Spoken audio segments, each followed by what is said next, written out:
Terrific. I now welcome Mr. Stephen Ray from the Australian Licensed Aircraft Engineers Association via teleconference. For the Hansard record, could you please give your name and the capacity in which you appear today? Stephen Ray, the surname spelled R-E, and I'm appearing as the Technical Manager for the Australian Licensed Aircraft Engineers Association. I invite you to make a brief opening statement before we ask questions. Do you wish to make an opening statement? If I could make just a very short one, thank you, Senator. The ALAEA has been representing licensed and emerging aircraft maintenance engineers since 1964. We have an active part in the consultation process and representation for licensing, maintenance and training standards for aircraft maintenance engineers. I personally have been heavily involved in these processes since 2007, and despite much effort appearing to have gone into supporting general aviation in this time, the feeling is that not much ever really happens that actually makes a difference. Having said that, many of our concerns are outlined in our submissions, and I'm happy to take any questions, Senator. Thank you very much, Mr. Ray. And look, I am very sympathetic to your views on that. Having been around general aviation for the 51 years I've been alive, it's certainly a matter of great concern to me to see the real shortage of licensed aircraft maintenance engineers, and how difficult it is to get them into the regions where aviation should be thriving, you know, given the huge country we have and the great expanses. So you're going to get a very interested hearing from us today. I have had it put to me that one of the challenges with the number of registered engineers is the training, both the sorts of courses that are being offered to young people, that they're not lining up with industry requirements, but also that once they are in place, that then they're expected to go away for up to 20 weeks of the year for training, which of course is very difficult for a small business to manage. Am I getting the right sort of feedback, or what would you comment about training? I think you're fairly on the mark there, Senator. My view is, the training for aircraft engineers in this country is a real problem on a number of fronts. One is there's a training standard that's set by our regulator, it's a national regulator. The training itself for engineers sits in two different standards. So you have the standard that's been set by CASA in the aviation regulations. They then link to a training standard that's set under the ASQA VET vocational education system. Those two systems are incompatible with each other, and there appears to be no coordinating body in this country that's willing to step up and try to sort the problem out. I sit on the training board, the IRC for maintenance engineer training.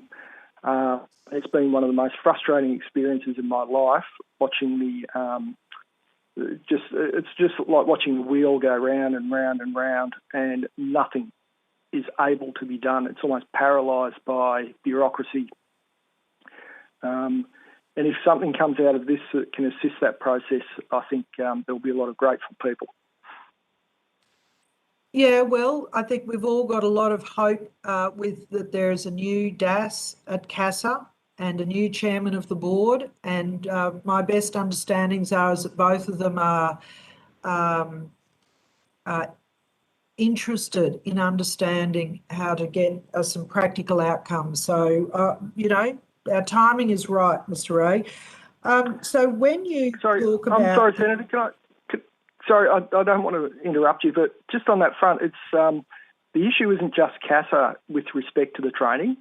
There's such a heavily involvement with the Department of Education as well, that until the two bodies can get together to understand what the problems are with aircraft engineers training, we will never have any resolve at all. Well, thank you for being specific with that. So your advice is that the Department of Education's training requirements are not meshing well with the industry's requirements, with CASA's requirements? Do I understand it right? That is 100%. And there could be some movement from both sides. There's room, I believe, for CASA's regulations to be amended slightly. But there's also has to be an understanding for the unique aviation requirements, because aviation actually sits in the global sphere. There's international standards that have to be met, whereas it seems to be siloed. The ASQA and VET system just says, no, these are our standards, this is how we deliver training. And it's not compatible with our obligations under the ICAO system and international standards. Okay, so if we were to look back at the, I'm just looking at your submission and trying to find the place. So the post-implementation review that commenced in 2019, if we were to go and refer to that, would that provide us with the sort of guidance of the recommendations that this committee might be considering? In relation to training? Yes. I'm not sure if it goes to that nexus. I know there's always a commentary about attempting to align the CASA requirements versus the ASQA requirements. I'm not sure if it goes any further than they must be aligned, as opposed to identifying the why they can't be or what's stopping them, and actually addressing those at a higher level in government. So it needs to be an interdepartmental solution. We don't have any, it appears there's no particular department or minister that has coverage that can actually solve the problem. It's because it's spread out so widely across the Education Department, Foreign Affairs, Defence, and infrastructure that it's like nobody actually has any courage of trying to find a solution. All right, we only have a very short amount of time with you this morning, so if you wouldn't mind, I'd like to come back to you offline with just some specific questions about exactly what you're talking about, and see if we can get the Minister for Transport, I guess he would be the lead minister in this regard, to see if we can work across those other departments and see if we can get some progress on a training that aligns with ICAO requirements, as well as what's going to work best for Australia. If that would be all right. Otherwise, I'll eat up all of your time today just on this one issue, and I can see that we need to dig deeper on that one. So we'll come back to you with some more specific questions on that, please, Mr. Ray. That would be great. Great. Okay. You've also talked about current legislation is designed to benefit airlines with an adverse effect on rural and regional Australian businesses and communities. Could you just expand on that to allow us to tease out what we could be doing differently in that space? Okay, certainly, Senator. The introduction in 2011 of the European-style legislation for licensing was specifically designed for large aircraft operators. The previous system for Car 31, which had a much more modular stepping stone licensing structure, which was easier to obtain for regional and rural prospective engineers, far more suited general aviation and regional aviation than the Part 66 as we know it does. It was recognised in the regulation impact statement that this requirement, this move to commercialised training, was going to cost the industry money at the lower end. That was greatly underestimated as to the overall cost and the effect. I've made some points in the submission about the effect it had on helicopter training, for example, when there was an arbitrary decision just to type rate any twin-engine helicopter, so requiring a commercial training course to be undertaken to be able to certify for those helicopters. Before that, it was a case of if they're a simple technology, it was covered under your licence. So just that change. I've been trying to have that rectified now for 5 years. And usually, recently there's been a little bit of movement of recognise that that's an issue. But 5 years after the regulation took effect, CASA were aware that it was an issue. They simply said, we don't have the resources within the regulator to try to correct what we put in place. And that's one of the biggest issues too, is that there's a lack of, or a real lack of resourcing that's been put towards aircraft maintenance and licensing and engineering. I feel for the people who work there because they're struggling under the load or struggling with the fact that, we want to put in a regulation, but we don't have any drafting capacity. We have to wait for the what they call the six-pack or the flight ops regs to be done first. And it's been like that for 10 years, and I'm not seeing much progress go forward. All right, so this is not the first time that this has been raised with me, that the resourcing to allow in-house drafting skills for changes of regulation is something that needs to be addressed within CASA. So thank you, we've heard that clearly. I do need to pass to Senator McCarthy. Do you have questions of Mr. Ray? Yeah, so I do need to pass the call, but I feel like we've just scratched the surface. So we may need to come back and have you on again, if you wouldn't mind giving up some more of your precious time, because your submission is terrific. But if we need to ask more questions, I might have to ask you to be involved again, Mr. Ray. I would like that. Thank you. Thank you. Senator McCarthy. Thank you, Chair. And yes, I agree, Mr. Rowe, your submission is incredibly comprehensive, and thank you also for the recommendations that you also alerted our committee to, that you've suggested in terms of some of the issues, the many issues, important issues you've raised.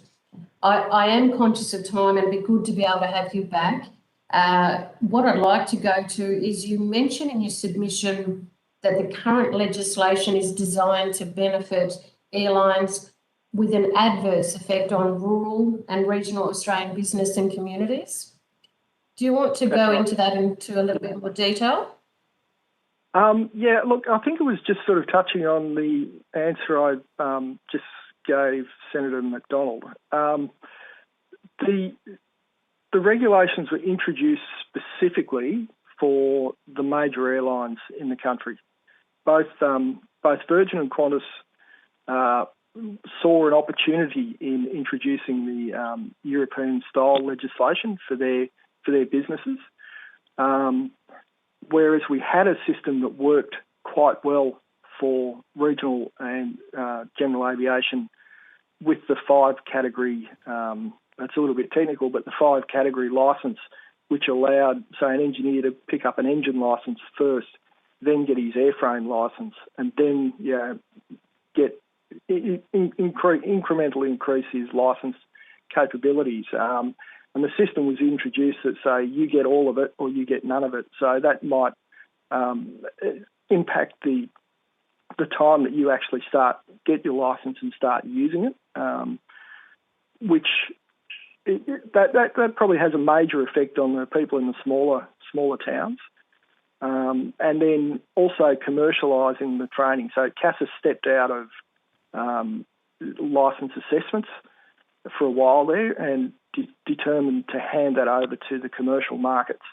The commercial markets couldn't really step up, and so CASA's now had to revert to where they were, 10 years ago, with their self-study and engineer logbook approach.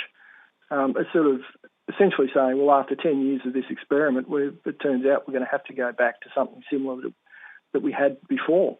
And just to add another element to it, the European system that we copied back then have actually been moving back towards where we were 10 years ago. So they've recognised that their system didn't cater for small aircraft and the smaller operators. So now they're introducing licensing, which was what we had 10 years ago. So it's a little bit frustrating in that respect. When you say it, I note too, you did mention around the helicopters, and I see that we also have the Outback Helicopter Airworks and other choppers industry coming to give us evidence. I might actually talk a bit more about that with them. What I'd like to just quickly ask you before we finish is, we did have a hearing yesterday just in relation to aviation and COVID, and one of the questions I did put was around the storage facility in Alice Springs, the airport storage facility there, where we have so many planes sitting on the tarmac in Alice Springs. And they did say in that evidence, I think it was with the Ground Handlers Alliance, that it was really the role of the engineers. And I'm just wondering if you've got any commentary around or experience with the Alice Springs storage facility and engineers who need to come into the Northern Territory. I'm aware engineers are required on the ground there. I'm not fully familiar with the way it operates up there.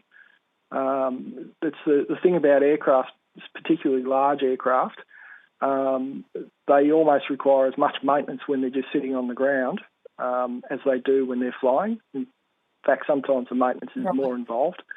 So there is a requirement to have engineers in there constantly. And obviously there aren't that many in Alice Springs with the required qualifications for those large jet aircraft. So would we just assume that's a fly-in, fly-out operation? Is that? Yeah, I think it is. From the people that I'm aware of working there, they fly in. They're not actually living as residents. And please take this on notice if it helps, Mr. Robert. Are you able to provide us with an understanding of just how many engineers would be at that Alice Springs facility or required? I can definitely try and find out for you, Senator. Fantastic. Thank you very much. That's okay. Thank you, Senator McCarthy. Mr. Ray, this has just touched on the very surface of what is a very comprehensive submission. Thank you so much for the time that you've spent on that.